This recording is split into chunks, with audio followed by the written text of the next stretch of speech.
Hello नमस्कार साथियों, welcome to royal study. दोस्तों एसएससी जीडी कांस्टेबल 2025 के स्पेशल एग्जाम का नेक्स्ट एनालिसिस आपके लिए लेकर आ चुके हैं और आज ये 12 फरवरी 2025 हम थर्ड शिफ्ट का एनालिसिस कवर करने वाले हैं। इससे पहले हम फर्स्ट और सेकंड शिफ्ट दोनों शिफ्ट आपको कवर करवा चुके हैं पूरी डिटेल के साथ में। इस वीडियो में गाइज 100% ऑथेंटिक और रियल क्वेश्चन हम आपको कवर करवाएंगे। आप सभी को बताइए गाइज, हम जो चीज़ें बताते हैं बिल्कुल एक्यूरेट बताते हैं जो हमें मिलती है ना। विद हम प्रूफ भी आपको देते हैं कि यहाँ से कुछ इस तरीके से हमें क्वेश्चंस मिले जो कि हम आपको बता रहे हैं। तो ये सारी चीज़ें हम जो है आपको विथ प्रूफ सारी चीज़ें टेलीग्राम पर डाल देंगे। जितने भी जो है प्रूफ्स वगैरह अगर आप चाहते हैं तो हम टेलीग्राम पर अपडेट कर देंगे उनको, ताकि आपको भी बिलीव हो जाए कि जो क्वेश्चंस बताए हैं हमें वही हम आपको बता रहे हैं। कुछ एक्स्ट्रा चीज़ें अपने मन से हम नहीं बता रहे हैं ना। तो ये सारी चीज़ें हम टेलीग्राम पर डाल देंगे पूरे के फोटो, है ना। तो आप जाकर जरूर से देख लीजिएगा उनको वहाँ पर। अब हम स्टार्ट करते हैं इस वीडियो को। अगर आप चाहते हैं कि पीडीएफ भी प्रॉपर तरीके से मिल पाए तो एप्लीकेशन को डाउनलोड कर लीजिएगा। डिस्क्रिप्शन में लिंक है, ऐप का नाम है रॉयल स्टडी। डिस्क्रिप्शन में लिंक है, स्टडी मटेरियल में आपको मिल जाएगा। पल पल की अपडेट अगर आप चाहते हैं एग्जाम से रिलेटेड, वैकेंसी से रिलेटेड, किसी और चीज़ों से रिलेटेड, तो टेलीग्राम को जाकर ज्वाइन कर लीजिएगा। यहाँ पर जो भी अपडेट होती है वो सबसे पहले अपडेट की जाती है। तो टेलीग्राम को डिस्क्रिप्शन में लिंक है, वहाँ से जाकर ज्वाइन कर लीजिएगा। अब हम स्टार्ट करते हैं इस वीडियो को हमारे पहले प्रश्न से। क्वेश्चन फर्स्ट हमारा बना है, तत्वबोधिनी सभा की स्थापना किसने की थी? तत्वबोधिनी सभा की जो स्थापना की थी ये देवेंद्रनाथ टैगोर ने की थी। तत्वबोधिनी सभा इसका नाम रखा गया। स्थापना की थी देवेंद्रनाथ टैगोर ने, है ना। 6 अक्टूबर 1839 को कलकत्ता में इसकी स्थापना की गई थी देवेंद्रनाथ टैगोर के द्वारा। शुरुआत में जो इसका नाम है तत्वरंजिनी सभा रखा गया था, उसके बाद में इसको फिर तत्वबोधिनी कहा गया, है ना। तो तत्वरंजिनी सभा इसको पहले कहा गया, जिसके बाद में बदलकर तत्वबोधिनी सभा इसका नाम कर दिया गया। ये जो सभा है ब्रह्म समाज, हिंदू धर्म और भारतीय समाज के सुधारकों का बेसिकली एक गुट था। और इस सभा का मकसद था वेदांत और उपनिषदों पर आधारित तर्क संगत और मानवतावादी हिंदू धर्म को बढ़ावा देना या बढ़ाना, है ना। तो इस सभा ने धार्मिक रूढ़ियों को खत्म करने का प्रयास किया और इस सभा ने लोगों में राष्ट्रीय चेतना और देशभक्ति की भावना जगाई थी। तो ये चीज़ें हैं जो कि आपकी एग्जाम में सीधे सीधे क्वेश्चंस बनते हैं। तो आपको डिटेल भी थोड़ी सी पता होनी चाहिए, क्योंकि कथन वाले जो क्वेश्चंस हैं उनमें आपको डिटेल की भी जरूरत पड़ती है, और बाकी जो बैक टू बैक क्वेश्चंस आपकी डिटेल से निकल कर आ रहे हैं उनमें भी आपको यहाँ पर ये डिटेल पता होगी, तो आसानी से हर क्वेश्चन को आप टेकल कर पाएंगे। तो आइए आगे बढ़ते हैं गाइज। ये टेक्स्ट बुक की तरफ से काफ़ी अच्छा स्पेशल ऑफर निकल कर आ रहा है। टेक्स्ट बुक ने जो ऑफर निकाला है इसका नाम है लव टू लर्न सेल, इसका नाम इन्होंने दिया है। तो अभी आपको बताइए काफ़ी अच्छा स्पेशल ऑफर निकाला है। फर्स्ट 1000 जो यूज़र होंगे उनको यहाँ पर 20% का ऑफ मिलेगा text book pass pro purchase करने पर। और ये कब लाइव होगा? तो ये आज रात 12 बजे लाइव हो जाएगा पूरी की पूरी सेल। 12 बजे से 1 बजे के बीच में जो लोग भी परचेस करेंगे उनको 20% ऑफ मिल जाएगा, यानी कि जितनी भी प्राइस डिस्काउंट के बाद में मिलती है उसमें भी आपको 20% का ऑफ आपको मिल जाएगा। तो अगर आप चाहते हैं गोल्डन अपॉर्चुनिटी आप सभी लोगों के लिए, जो लोग रियली चाहते हैं कि उनको टेक्स्ट बुक पास प्रो है ये परचेस कर लें, और जो है पैसे की आपको बताइए काफ़ी कम यहाँ पर प्राइस में मिल जाता है, तो पैसे की भी आप थोड़ी सी इसमें छूट प्राप्त आपको हो जाती है। तो इसके लिए आपको क्या करना है, अगर आप चाहते हैं कि बेस्ट से बेस्ट डिस्काउंट आपको मिल जाए तो ये कूपन कोड है हमारे RSD, इनको अगर यूज़ करेंगे तो और भी इससे भी अधिक आपको बेस्ट डिस्काउंट मिल पाएगा, है ना। तो आप 12 बजे रात को 12 बजे से 1 बजे के बीच में यहाँ से परचेस कर लीजिएगा। अभी सारी चीज़ें देख लीजिएगा, डिस्क्रिप्शन में आपको लिंक मिल जाएगी, तो वहाँ से आपको सारी चीज़ें प्रॉपर तरीके से मिल जाएगी, है ना। अलार्म वगैरह लगा लीजिएगा तो आपको प्रॉपर टाइम पर पता चल जाएगा जो भी सेव लाइव हो जाएगी। तो आप जरूर से एक बार चेकआउट करेगा, डिस्क्रिप्शन में लिंक है। इसमें आपको ऑल SSC, ऑल रेलवेज और ऑल स्टेट एग्जाम का एक्सेस मिल जाता है, जहां पर आपको अनलिमिटेड टेस्ट और unlimited मॉक्स, unlimited previous year papers जो है टेस्ट देने का मौका मिलता है। तो ये सारी चीज़ें आपको मिल जाएगी, आप जाकर चेकआउट एक बार करिएगा। हम नेक्स्ट क्वेश्चन की ओर आगे बढ़ते हैं। अगला क्वेश्चन है 2024 तक दिल्ली के मुख्यमंत्री कौन थे? देखिए अभी वर्तमान में जो थी, अभी नहीं है, थी वो कौन थी? आतिशी मारलेना थी, जो कि फरवरी 2025 तक थी, जब तक चुनाव नहीं हुआ था उससे पहले। अभी इन्होंने इस्तीफा सौंप दिया है। तो 2024 तक दिल्ली के जो मुख्यमंत्री थे ये थे अरविंद केजरीवाल, है ना, आम आदमी पार्टी से। फरवरी 2025 तक आतिशी मारलेना कार्यवाहक मुख्यमंत्री के रूप में कार्यरत थी। 2024 में दिल्ली के मुख्यमंत्री अरविंद केजरीवाल थे, जिन्होंने 14 फरवरी 2015 से 21 सितंबर 2024 तक इस पद पर कार्य किया है। क्लियर है? तो याद रखिएगा। और सितंबर 2024 में उन्होंने अपने पद से इस्तीफा दे दिया था, जिसके बाद आतिशी मारलेना ने 21 सितंबर 2024 को दिल्ली के मुख्यमंत्री के रूप में शपथ ली थी, है ना। तो ये चीज़ें हैं जो कि आपको याद रखनी है। है ना। ये चीज़ें जो कि आपको याद रखनी है। फरवरी 2025 तक आतिशी मार्लेना जो थी ये कार्यवाहक मुख्यमंत्री के रूप में कार्यरत थी। तो ये चीज़ें अभी हाल ही में चुनाव हुआ है तो इनकी सरकार नहीं बनी, इन्होंने इस्तीफा सौंप दिया है। अब देखना होगा कि बीजेपी वाले किसे जो है यहाँ का चीफ मिनिस्टर बनाते हैं। तो ये चीज़ें हैं, जब भी अपडेट होगा टेलीग्राम पर आपको सारी चीज़ें अपडेट मिलता रहता है उसके लिए, तो आप वहाँ पर जाकर ज्वाइन हो जाइएगा। आइए नेक्स्ट बात करते हैं अगले क्वेश्चन की। और अगला जो क्वेश्चन पूछा गया है, ये भारत पाकिस्तान युद्ध कौन सी पंचवर्षीय योजना में हुआ था। यह क्वेश्चन इस तरह से भी आपका हो सकता है कि 1971 के दौरान या 1971 का भारत पाक युद्ध जो हुआ था, इसके दौरान भारत में कौन सी पंचवर्षीय योजना चल रही थी। देखिए, भारत और पाकिस्तान के दो युद्ध बेसिकली हुए, है ना। दोनों के बारे में आपको पता होना चाहिए। अब दो युद्ध हुए थे, एक तो तीसरी पंचवर्षीय योजना में आता है, एक चौथी पंचवर्षीय योजना में हुआ था, है ना। तो अब इनमें से आपका कौन सा पूछा था, इसलिए हमने ये सारे डाले, या फिर दो ही डाले हैं। उपरोक्त तो दोनों आपका करेक्ट आंसर भी हो सकता है। तो डिपेंड करता है वो कि आपका क्वेश्चन पूछने का तरीका क्या था। बाकी हम पूरी डिटेल बता रहे हैं, जो भी क्वेश्चन होगा आपका यहाँ से क्लियर हो जाएगा। क्लियर है। तो भारत पाकिस्तान जो युद्ध है ये तीसरी पंचवर्षीय योजना के दौरान लागू हुआ था या हुआ था ये युद्ध। और ये जो योजना है 1961 से 66 के बीच में चली थी। और भारत चीन युद्ध जो हुआ था 1962 में हुआ था। भारत पाकिस्तान युद्ध हुआ था 1965 में। तो देखिए 1965 में ये हुआ था फर्स्ट वाला, 1965 में। तो ये तीसरी पंचवर्षीय योजना के दौरान था, 1961 से 66 तक चली थी तीसरी पंचवर्षीय योजना। तो ये 1965 में इसके बीच में हुआ था। और दूसरा जो भारत पाकिस्तान युद्ध हुआ था ये हुआ था 1971 में। तो ये 1971 में यहाँ पर आएगा, है ना। चौथी पंचवर्षीय योजना जो कि 1970 से 74 तक चली थी, तो इसमें 71 में हुआ था ये, तो इसके अंदर आ जाएगा चौथी पंचवर्षीय योजना के अंतर्गत। इसी तरह अगर आपसे पूछा जाए कि भारत चीन युद्ध कब हुआ था, तो भारत जो चीन युद्ध हुआ था ये तीसरी पंचवर्षीय योजना के दौरान ही हुआ था। ये हुआ था 1962 में, है ना। 1962 में भारत चीन युद्ध हुआ था और 1961 से 66 तक चली थी तीसरी पंचवर्षीय योजना। तो इस टाइप से भी आपको क्वेश्चंस को याद रखना है, क्योंकि पैटर्न कुछ इसी तरीके से आपके एग्जाम में पूछे जा रहे हैं। और इस योजना के दौरान कुछ प्रमुख घटनाक्रम हुए, जैसे कि जो योजना थी ये 61 से 66 वाली, जो कि आपकी तीसरी पंचवर्षीय योजना थी। कृषि और गेहूं के उत्पादन में सुधार पर जोर दिया गया। 1962 में भारत चीन युद्ध के बाद रक्षा उद्योग और नौसेना जो सेना थी इस पर ध्यान केंद्रित किया गया। 1965 में भारत ने पाकिस्तान के साथ युद्ध लड़ा था। और 1971 में के भारत पाक युद्ध के दौरान भारत ने चौथी पंचवर्षीय योजना जो है बेसिकली चल रही थी भारत में 1969 से 74 तक। तो इस तरीके से क्वेश्चंस आपसे पूछे जा रहे हैं। अगला क्वेश्चन है, छम नृत्य जो है किस राज्य में मनाया जाता है। तो हिमाचल प्रदेश और अरुणाचल प्रदेश दोनों में मनाया जाता है। डिपेंड करता है कि ऑप्शन में आपको क्या क्या मिला था। छम नृत्य हिमाचल प्रदेश और अरुणाचल प्रदेश का लोक नृत्य है। ये जो नृत्य है तिब्बती बौद्ध धर्म से जुड़ा हुआ है। ये नृत्य बौद्ध भिक्षु जिन्हें लामा कहा जाता है ये करते हैं। और ये नृत्य धार्मिक और अन्य त्योहारों के दौरान मठों के आंगन में किया जाता है। और ये नृत्य बुरी आत्माओं को भगाने के लिए भी किया जाता है। अगला क्वेश्चन पूछा गया, प्रख्यात नृत्यांगना रंजना गौहर किस नृत्य शैली के प्रतिपादक है। तो ओडिसी नृत्यांगना है ये, याद रखिएगा। प्रख्यात नृत्यांगना रंजना गौहर इनका नाम है, ओडिसी नृत्य शैली की प्रतिपादक है। और रंजना गौहर को ओडिसी नृत्य के क्षेत्र में उत्कृष्ट सेवाओं के लिए 2003 में पद्मश्री जो पुरस्कार से सम्मानित किया गया था। वह राष्ट्रीय संगीत नाटक अकादमी पुरस्कार की विजेता भी है। और ओडिशा राज्य के प्रसिद्ध शास्त्रीय नृत्यों में से एक है, याद रखिएगा। अगला क्वेश्चन है, 2022 में आयोजित 36वें राष्ट्रीय खेलों में सबसे कम उम्र के पदक विजेता कौन बने हैं। तो इनका नाम है सौर्यजीत खैरे।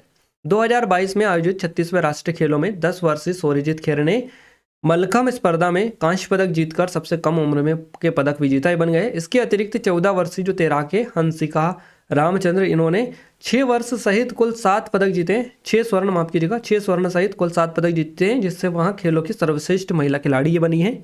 तो इस प्रकार सौर्यजीत जो खैरे हैं 2022 के राष्ट्रीय खेलों में सबसे कम उम्र के पदक विजेता ये रहे हैं। अगला क्वेश्चन है, राज्यपाल की शक्तियां कौन सी है। इस तरह से क्वेश्चन था आपका। तो कार्यकारी, विधायी और वित्तीय और न्यायिक शक्तियां राज्यपाल के पास में होती है। स्पेसिफिक अगर पूछी जाए तो यहाँ से आप बता सकते हैं राज्य सरकार के प्रमुख के रूप में कार्य करते हैं। ये अगर आपको डिटेल में होगी तो फिर इस तरीके से आपको दी होगी। अगर शॉर्ट में होगा तो फिर कार्यकारी शक्ति, विधायी शक्ति, इस तरह से होगा।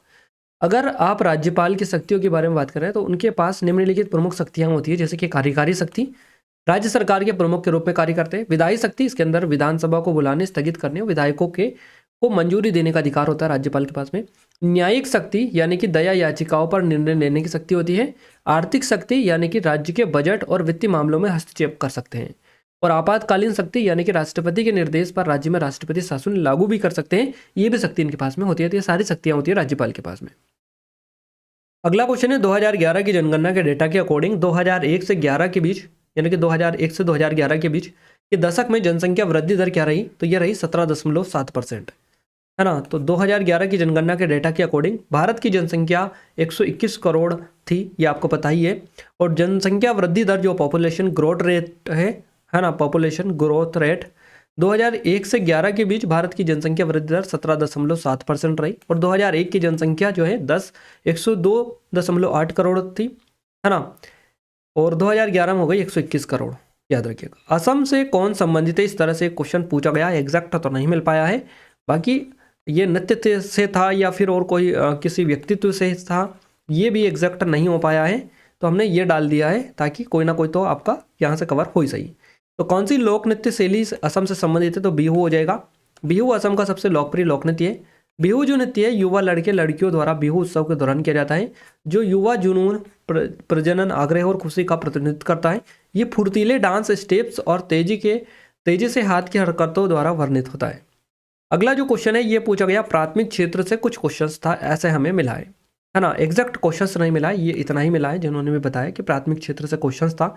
तो हमने पूरा प्राथमिक क्षेत्र आपको कवर करवा दिया ताकि आगे से क्वेश्चंस बने कवर कर लीजिएगा। क्वेश्चंस का एक पैटर्न भी हमने डाला है कि प्राथमिक क्षेत्र में रोजगार जो है मुख्यतः कहाँ पर पाया जाता है, किस में पाया जाता है, तो ग्रामीण क्षेत्र में ये पाया जाता है ना। बाकी ये क्वेश्चंस पूछा गया था, ये नहीं पूछा गया था, ये कंफर्म नहीं है, हमने अपने अकॉर्डिंग ये डाला है ताकि आपकी प्रैक्टिस अच्छे से हो जाए, इसलिए हमने डाला है। और हम ये कह के भी बता रहे हैं कि हमें जो मिला है वो हम आपको सामने बता रहे हैं कि प्राथमिक क्षेत्र से कुछ क्वेश्चंस था जो कि ये हमें मिला है ना। प्रैक्टिस के लिए बेसिकली हमने ये क्वेश्चन आपका डाला है। तो प्राथमिक क्षेत्र की अगर अपन बात करें तो अर्थव्यवस्था के प्राथमिक क्षेत्र में गतिविधियों को सीधे प्राकृतिक संसाधनों का उपयोग करके किया जाता है। कृषि, खनन, मत्स्य पालन, वानिकी, डेयरी आदि इस क्षेत्र के कुछ उदाहरण हैं। और इसे ऐसा इसलिए कहा जाता है क्योंकि अन्य सभी उत्पादों के लिए आधार बनता है, क्योंकि हमें अधिकांश प्राकृतिक उत्पाद डेयरी, कृषि, वानिकी, मछली पकड़ने से प्राप्त होते हैं, इसलिए इसे कृषि और संबंध क्षेत्र भी कहा जाता है। प्राथमिक गतिविधियों में लगे लोगों को उनके काम की बाहरी प्रकृति के कारण लाल पोष कार्यकर्ता भी कहा जाता है, याद रखिएगा। अगला क्वेश्चन पूछा गया पंचवर्षीय योजना से, किस पंचवर्षीय योजना के बीच में जो है के बीच सरकार ने योजना अवकाश घोषित किया, तो ये तीसरी और चौथी पंचवर्षीय योजना ही थी जिसके दौरान जो है सरकार ने अवकाश घोषित किया था, योजना अवकाश। तो सरकार ने तीसरी और चौथी पंचवर्षीय योजना, जो कि तीसरी पंचवर्षीय योजना 1961 से 1966 तक चली थी, चौथी पंचवर्षीय योजना 1969 से 74 तक चली थी। क्लियर है। तो इन दोनों योजनाओं के बीच में सरकार ने बेसिकली क्या किया था, इन दोनों योजनाओं के बीच में सरकार ने क्या किया था, योजना अवकाश घोषित किया था, है ना। योजना अवकाश यानी कि प्लान हॉलीडे घोषित किया था। योजना अवकाश 1966 से 69 तक चला था, ये है ना, 1970 से 66 से 69 तक चला था।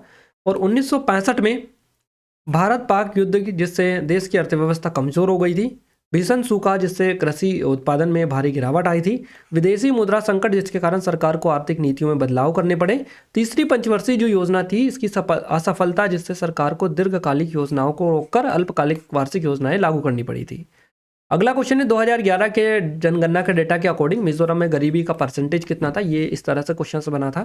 साल 2011 की जनगणना के मुताबिक मिजोरम में गरीबी रेखा से नीचे रहने वाले लोगों का जो परसेंटेज था ये 20.87% था, याद रखिएगा। मिजोरम भारत में राज्यों और केंद्र शासित प्रदेशों के बीच समग्र साक्षरता दर में तीसरे स्थान पर है। मिजोरम में साक्षरता दर में ऊपर की ओर रुझान जो है देखा गया, और यह 2011 की जनगणना के अनुसार 91.33%। इसमें पुरुष साक्षरता दर 93.35% है, जबकि महिलाओं का है 89.27%। चलिए अगला क्वेश्चन है भारत के प्रसिद्ध शहनाई वादक कौन है ना। अब यहाँ पर एग्जैक्ट ऑप्शंस में नाम तो हमें नहीं पता चले, तो बिस्मिल्लाह खान तो प्रसिद्ध हैं, आप सभी को बताइए। इसके अलावा एस बल्लेस, अनंत लाल, अली अहमद और हुसैन खान, अली अहमद हुसैन खान और लोकेश आनंद, ये सभी जो है प्रसिद्ध शहनाई वादक है। इन्हीं में से आई थिंक आपका ऑप्शन बना होगा जो भी आपको मिला होगा। तो उस्ताद बिस्मिल्लाह खान और बागेश्वरी कमर भारत की प्रसिद्ध शहनाई वादक है, तो ये भी आपको हो सकता है मिल गया हो। बिस्मिल्लाह खान का जन्म हुआ था 21 मार्च को 1916 को बिहार का डुमराव गांव में हुआ था, डुमराव गांव में। प्रसिद्ध भारतीय शहनाई वादक थे ये बिस्मिल्लाह खान। और इनसे कल क्वेश्चन बना था आपका कि 15 अगस्त 1947 को लाल किले पर जो शहनाई बजाई थी किसने बजाई थी, तो ये बिस्मिल्लाह खान ने बजाई थी। यहीं से क्वेश्चन आपका पूछा गया था, है ना। उन्होंने 15 अगस्त 1947 को लाल किले पर शहनाई बजाई थी, याद रखिएगा। अगला क्वेश्चन है हमारा मुख्य चुनाव आयुक्त वर्तमान में कौन है, तो वर्तमान में मुख्य चुनाव आयुक्त जो है इनका नाम है राजीव कुमार। वर्तमान में भारत के मुख्य चुनाव आयुक्त राजीव कुमार है, जिन्होंने 15 मई 2022 को 25वें मुख्य चुनाव आयुक्त के रूप में कार्यभार या पदभार संभाला है। उनके साथ में 2 अन्य चुनाव आयुक्त हैं, ज्ञानेश कुमार और doctor Sukhbir Singh Sandhu. I think आपका सेकंड शिफ्ट में जो क्वेश्चन बना था वो यहीं से बना होगा कि किसके अध्यक्ष थे, किसके सदस्य थे। तो ये चुनाव आयोग के सदस्य डॉक्टर सुखबीर सिंह संधू, याद रखिएगा। मुख्य चुनाव आयुक्त का जो कार्यकाल है 6 वर्ष या 65 वर्ष की आयु जो भी पहले हो तक होता है। आइए नेक्स्ट बात करते हैं अगले क्वेश्चन की। अगला क्वेश्चन कुछ इस तरीके से मिला है, देश किसकी अध्यक्षता में लागू किया गया था, और आंसर बताए थे कि रामनाथ कोविंद सही जवाब उसका रहेगा, है ना। कोई सा बिल था, कोई सा कुछ था चीजें जो कि इनकी अध्यक्षता में लागू किया गया था। तो रामनाथ कोविंद के राष्ट्रपति का कार्यकाल था 2017 से 22 के दौरान लागू की गई। वे कुछ इस प्रकार की यहाँ पर चीजें हैं जो कि लागू की गई थी इनके कार्यकाल के दौरान, जैसे कि अनुच्छेद 370 हटाया गया। तो अनुच्छेद 370 किसकी अध्यक्षता में लागू किया गया था, हटाया गया था, तो रामनाथ कोविंद की। जम्मू कश्मीर का विशेष दर्जा इसके तहत जो है समाप्त किया गया था, 2019 में किया गया था। 3 तलाक जो कानून है 2019 में मुस्लिम महिलाओं को 3 तलाक से सुरक्षा दी गई थी, ये भी इन्हीं के कार्यकाल के दौरान हुआ था अध्यक्षता में। नागरिकता संशोधन अधिनियम CAA, है ना, 2019 में पाकिस्तान, बांग्लादेश और अफगानिस्तान से आए शरणार्थियों को नागरिकता देने का प्रावधान इसके तहत आता है। अग्निपथ योजना जो कि 2022 में आई थी। भारतीय सशस्त्र बलों में नई भर्ती योजना लागू की गई इसके तहत। तो ये सारी चीज़ें राष्ट्रपति रामनाथ कोविंद जी के कार्यकाल के दौरान ही ये बेसिकली जो है लागू हुई थी, है ना। तो ये आपको चीज़ें याद रखनी है। इस तरह से आई थिंक आपका क्वेश्चन बना था। आइए नेक्स्ट बात करते हैं अगले क्वेश्चन की। अगला क्वेश्चन बना है 2023 एशियाई खेल से रिलेटेड, है ना। एग्जैक्ट तो नहीं मिल पाया। 2023 के एशियाई खेल चीन के हांगझो में 23 सितंबर से 8 अक्टूबर के बीच में आयोजित किए हुए थे, और इन खेलों में भारत ने 28 स्वर्ण, 38 रजत और 41 कांस्य पदक जीते हैं। पदक तालिका में भारत जो है 34 स्थान पर बेसिकली रहा है। तो इन खेलों में भारत ने 655 एथलीटों के साथ हिस्सा लिया था, और इन खेलों में मेजबान चीन ने 383 पदक जीते, जिनमें 201 स्वर्ण पदक बेसिकली शामिल थे। तो आप सोच सकते हैं कितने जबरदस्त पदक यहाँ पर ये जीता है। और इन खेलों में भारत ने कबड्डी, हॉकी, शतरंज में पदक जीते हैं। आइए नेक्स्ट बात करते हैं अगले क्वेश्चन की। संविधान के अनुसार भारत कैसा देश है, तो भारत एक संप्रभु, समाजवादी, धर्मनिरपेक्ष, लोकतांत्रिक गणराज्य है। भारतीय संविधान के मुताबिक भारत एक संप्रभु, समाजवादी, धर्मनिरपेक्ष, लोकतांत्रिक गणराज्य है। यह राज्यों का एक संघ है और संसदीय शासन प्रणाली वाला देश है। भारत का अपना स्वतंत्र अधिकार है और यह किसी भी बाहरी शक्ति का अधीन नहीं है। भारत में सभी धर्म एक समान है और उन्हें सरकार का समान समर्थन मिलता है। भारत के नागरिकों को लोकतांत्रिक तरीके से अपनी सरकार चुनने का भी अधिकार है। चलिए अगला क्वेश्चन है, भारत सरकार किस चीज पर अपने अधिकारों का दुरुपयोग नहीं करती है, तो मौलिक अधिकारों, न्यायपालिका की स्वतंत्रता, लोकतांत्रिक प्रक्रियाओं, आपातकालीन शक्तियों और लोक कल्याणकारी योजनाओं पर भारत सरकार जो है ये दुरुपयोग नहीं करती अधिकारों का। तो भारत सरकार नागरिकों के मौलिक अधिकारों का उल्लंघन नहीं करती बल्कि उन्हें सुरक्षित रखने का प्रयास करती है। मौलिक अधिकारों की रक्षा के लिए सरकार जो है कानूनी सुरक्षा और संगठनात्मक सुरक्षा का प्रावधान भी करती है। अगला क्वेश्चन पारिस्थितिकी तंत्र से कुछ बना था, जीव विज्ञान से रिलेटेड क्वेश्चन था आपका। तो जीव विज्ञान में पारिस्थितिक तंत्र का मतलब होता है किसी खास क्षेत्र में रहने वाले जीवों और उनके पर्यावरण का समुदाय। पारिस्थितिकी तंत्र जीवों और उनके पर्यावरण के बीच अंतःक्रियाओं का वैज्ञानिक अध्ययन ये बेसिकली होता है।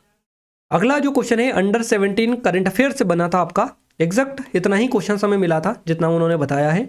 तो विश्व कुश्ती चैंपियनशिप 2024 जो कि जॉर्डन के अम्मान में आयोजित किया गया, अंडर 17 विश्व कुश्ती चैंपियनशिप था ये, और इसमें भारत ने कुल 10 पदक जीते हैं, जिनमें 5 स्वर्ण, 1 रजत, 4 कांस्य पदक शामिल है, और इनमें से 8 पदक महिला पहलवानों ने जीते हैं। तो आई थिंक यही आपका अंडर 17 वाला पूछा गया होगा। बाकी और भी कई सारे अंडर 17 में हुए हैं, है ना, चैंपियनशिप वगैरह। तो उनके अगर आप एग्जैक्ट बता पाते तो हम सारी चीज़ें आपको बिल्कुल डेफिनेटली कवर करवा पाते हैं। ये हमारी एसएससी जीडी वाली स्पेशल टेस्ट सीरीज गाइड जो सिर्फ उन 50 रुपये की प्राइस पर अभी आपको मिल जाएगी। लिमिटेड टाइम, अगर अभी तक आपने इनरोल नहीं किया है तो गोल्डन अपॉर्चुनिटी आप सभी लोगों के लिए, जाइए जरूर से चेकआउट करिएगा। डिस्क्रिप्शन में लिंक है, एप्लीकेशन पर डेमो भी डला है, ये नंबर है, कोई डाउट है कुछ करे तो कॉन्टैक्ट कर सकते हैं। ये स्पेशल हमारी ई बुक है जीके स्पेशल, इसकी भी लिंक डिस्क्रिप्शन में एक बार जाकर जरूर से चेकआउट कर लीजिएगा।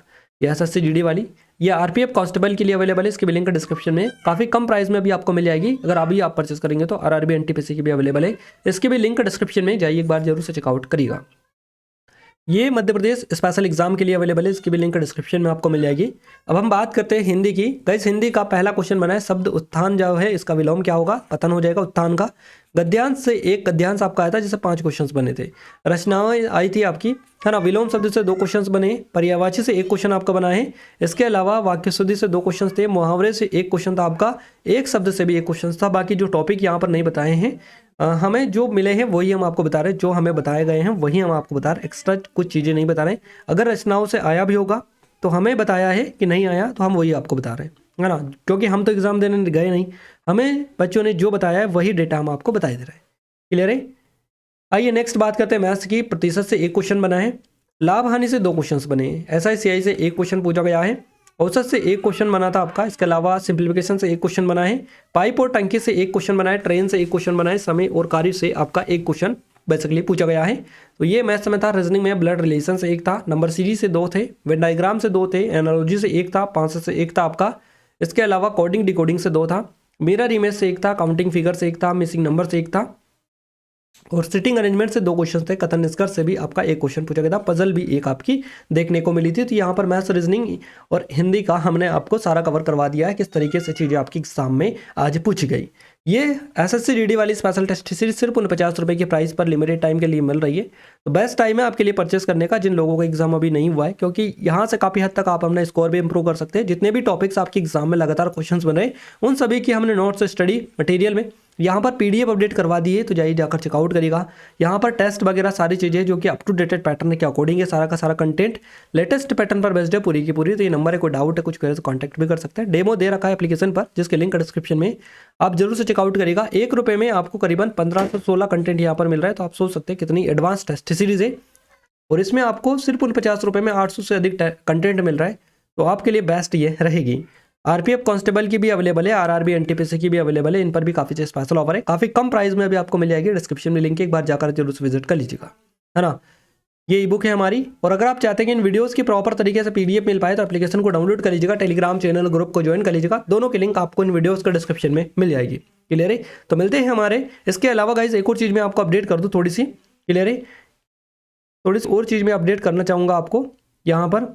बिल्कुल, ये जो text book pass pro special है आपके लिए, टेक्स्ट बुक की तरफ से काफ़ी अच्छा स्पेशल ऑफर निकाला गया है। आज रात 12 बजे अगर आप परचेस करेंगे तो आपको 12 से 1 बजे के बीच में 20% का ऑफ मिल जाएगा, यानी कि जितनी प्राइस में मिल रहा होगा उससे भी काफ़ी कम प्राइस में ये जो कूपन कोड है इनकी मदद से आप पास प्रो परचेस कर सकते हैं, और आप जो है ऑफर का लाभ उठा सकते हैं। तो डिस्क्रिप्शन में लिंक है, जाइए चेकआउट करिएगा। 12 बजे से 1 बजे तक बिल्कुल समय का ध्यान आप रखिएगा। क्लियर है। तो मिलते हैं हमारे नेक्स्ट स्टडी वीडियो में, तब तक के लिए जय हिंद, वंदे मातरम।